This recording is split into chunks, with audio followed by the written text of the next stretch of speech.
చక్రవర్తి ఔరంగజేబు అరాచకాలతో భారతావని అట్టుడుకుతున్న కాలమది. మతం మారకపోతే మరణమే శరణమన్న హెచ్చరికల మధ్య ధర్మ రక్షణ కోసం కత్తి పట్టిన సింహం ఆయనే సిక్కుల పదవ గురువు గురు గోవింద్ సింగ్.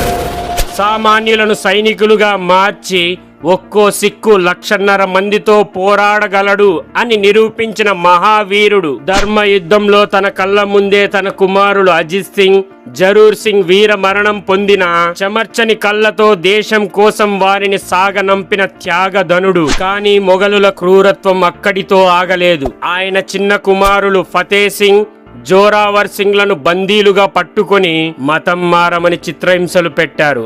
ఆ పసిబిడ్డలు తల వంచకపోవడంతో కనీసం కనికరం కూడా లేకుండా వారిద్దరిని సజీవంగా ఇటుకల గోడల మధ్య పెట్టి సమాధి చేశారు. ప్రపంచ చరిత్రలో ఇలాంటి త్యాగం మరొకటి ఉండదు. దేశం కోసం తన వంశాన్నే బలిదానం చేసిన ఆ మహాతండ్రికి కోటి వందనాలు. మరి ఈ పసిబిడ్డల హత్యకు బడా సింగ్ బహదూర్ ఎలా ప్రతీకారం తీర్చుకున్నాడో నెక్స్ట్ వీడియోలో చూద్దాం. జై హింద్. ఈ చమ్కౌర్ యుద్ధం ముగిసిన అత్యంత భయంకరమైన రాత్రి. గురు గోవింద్ సింగ్ గారి కుమారులు మరియు 40 మంది సిక్కు వీరులు లక్షలాది మొఘల్ సైన్యాన్ని ఎదిరించి వీరోచితంగా పోరాడి ప్రాణాలు అర్పించారు. ఆ మహావీరుల మృతదేహాలు యుద్ధ భూమిలోనే అనాథలుగా పడి ఉన్నాయి. వారిని తాకితే మరణం ఖాయమని మొఘల్ సైన్యం ఊరు మొత్తాన్ని హెచ్చరించింది. వేలాది మంది మొఘల్ సైనికులు కాపలా కాస్తున్న ఆ చోట మృత్యువు నీడలు కమ్ముకున్న వేళ ఒక ఒంటరి మహిళ అడుగు ముందుకు వేసింది. ఆమె శరణ్ కౌర్. ప్రాణాలకు తెగించి మొఘల్ సైనికుల కళ్ళు గప్పి యుద్ధ భూమిలోకి చేరింది. ఆ వీరులకు అంతిమ సంస్కారాలు నిర్వహించకపోతే ధర్మాన్ని అవమానించామని తలిచిన ధీర వనిత ఆమె. శత్రువుల కాపలా మధ్య పడి ఉన్న వీరుల మృతదేహాలను ఒక్కొక్కటిగా సేకరించి వారికి గౌరవప్రదంగా చితిని పేర్చి అంతిమ సంస్కారాలను నిర్వహించింది. చీకటిని చీల్చుకుంటూ లేచిన ఆ చితి మంటలను చూసి మొఘల్ సైన్యం ఒక్కసారిగా అప్రమత్తమైంది. వందలాది మంది సైనికులు ఆమెను చుట్టుముట్టారు. లొంగిపోవడానికి నిరాకరించిన ఆ అపర కాలి శత్రువులతో వీరోచితంగా పోరాడి చివరికి అదే మంటల్లో దూకి ఆత్మ బలిదానం చేసుకుంది. చరిత్ర పుటల్లో వెలుగు చూడని ఈ వీరనారి త్యాగం ప్రతి భారతీయుడికి ఒక స్ఫూర్తి.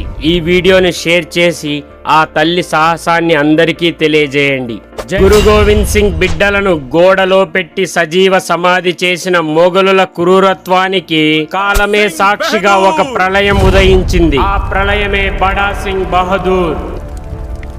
శతాబ్దాల మొఘల్ అహంకారాన్ని మట్టి కరిపించిన మహావీరుడు. గురువు ఆశీస్సులతో 5 బాణాలను పట్టుకొని బయలుదేరిన ఈ యోధుడు అజేయమైన సైన్యాన్ని నిర్మించాడు. పసి బిడ్డల హత్యకు కారణమైన వజీర్ ఖాన్ ను తల నరికి సిర్హిద్ గడ్డపై ధర్మ జెండాను ఎగరవేశాడు. మొఘల్ సామ్రాజ్య పతనానికి నాంది పలికిన అసలైన విప్లవకారుడు ఈయన. చివరికి మొఘలులకు చిక్కినప్పుడు కళ్ల ముందే కొడుకును చంపిన, శరీరం నుంచి చర్మాన్ని తీస్తున్న చిరునవ్వుతో మరణాన్ని ఆహ్వానించాడు. ధర్మాన్ని మాత్రం ఎప్పుడూ వదలలేదు. ఈయన రక్తం చిందిన చోటే మొఘల్ సామ్రాజ్య సమాధి కట్టబడింది. భారతదేశం మరువకూడని మహాయోధుడు బడా సింగ్ బహదూర్. జో బోలే సో నిహాల్, సత్ శ్రీ అకాల్.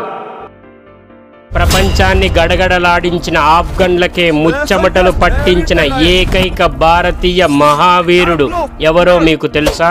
అతనే సిక్కు సామ్రాజ్యపు అజేయ కమాండర్ హరిసింగ్ నల్వా. ఎవరైతే భారతదేశం మీద పదే పదే దండెత్తి దోచుకున్నారో అదే ఆఫ్ఘనిస్తాన్ గుండెల్లోకి చొచ్చుకెళ్లి వాళ్ళ కోటలను బద్దలు కొట్టిన అసలు సిసలైన సింహం అతడు. హరిసింగ్ పౌరుషం ఎలాంటిదంటే ఒకసారి వేటలో ఉండగా ఒక భారీ పులి అతని మీదకు దూకగా తన ఒంటి చేతులతో ఆ పులి నోరు చీల్చి చంపిన మహాబల్వంతుడు. ఆ రోజు నుండి ఆయన పేరు వింటేనే శత్రువుల గుండెల్లో రైళ్లు పరిగెత్తేవి. హరిసింగ్ వస్తున్నాడనే వార్త చాలు ఆఫ్ఘన్ సైన్యం కత్తులు కింద పడేసి పారిపోయేవి. తన జీవిత కాలంలో 20కి పైగా భారీ యుద్ధాలు చేసి ఏ ఒక్క దానిలోనూ ఓడిపోని ఈ వీరుడు చరిత్రలో ఎవ్వరికీ సాధ్యం కాని ఖైబర్ పాస్ ను దాటి భారతీయ జెండాను ఎగరవేసిన తొలి భారతీయుడు. శత్రువులు సైతం ఆయన కత్తి దెబ్బకు సలాం కొట్టారంటే ఈ సిక్కు వీరుడు పరాక్రమం ఏమిటో అర్థం చేసుకోవచ్చు. చరిత్ర పుటల్లో ఎక్కడా పెద్దగా వినిపించని ఈ మహావీరుడి చరిత్ర ప్రతి భారతీయుడికి గర్వకారణం. ఇలాంటి మరిన్ని లేటెస్ట్ అండ్ ఇంట్రెస్టింగ్ టాపిక్స్ కోసం మన ఛానల్ను సబ్స్క్రైబ్ చేసుకోవడం మర్చిపోకండి.